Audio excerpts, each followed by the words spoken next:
Portrait de Fedra Ingirami de Raphaël, analyse du tableau. Un portrait de Fedra Ingirami, antérieur de quelques années, de moindre dimension mais sensiblement identique à celui-ci, se trouve au musée Isabella Stewart Gardner de Boston. Cette œuvre est celle qu'il a suivie, serait à en croire certains spécialistes, les copies d'un original aujourd'hui disparu. Tout en supervisant les travaux de décoration entrepris depuis 1514 dans la chambre de l'incendie du bourg, Raphaël multiplie les réalisations, honorant toutes sortes de commandes parmi lesquelles des portraits de personnalités romaines. Fedra Ingirani est de cela. Secrétaire des Brefs, il lui revient d'écrire les communications courantes du pape Léon X, qui a succédé à Jules de mort en 1513.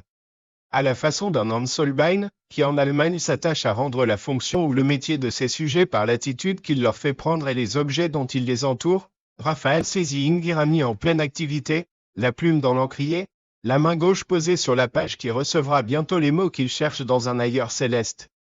Tout dans son attitude dénote la concentration, l'expectative. L'allure massive du personnage, dont le buste remplit la largeur du tableau, se trouve redoublée par la rondeur du visage et l'appui de son avant-bras gauche. L'orientation de son regard et le mouvement ascensionnel de tout son buste suffisent pourtant à donner à l'ensemble une grâce certaine. L'œuvre représente un homme assis de trois quarts devant une table sur laquelle sont disposés divers objets liés à son activité de lettré. L'élégant mouvement de la tête, légèrement tourné vers la gauche, est là en réalité pour masquer quelque peu le strabisme du modèle.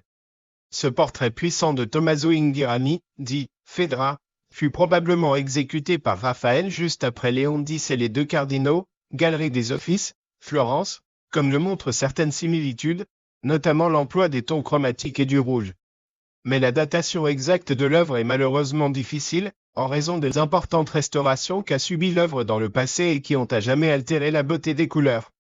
Des restaurations récentes ont ainsi permis de découvrir qu'une tenture ornait à l'origine le fond, avant d'être recouverte par des couches de couleurs sombres. Le style de ce portrait reste proche de la manière flamande, assimilée par Raphaël à la cour des Montefeltro, à Urbino, puis expérimenté durant son séjour à Florence. De cette période datent les magnifiques portraits des époux Doni, tous deux conservés dans la galerie florentine.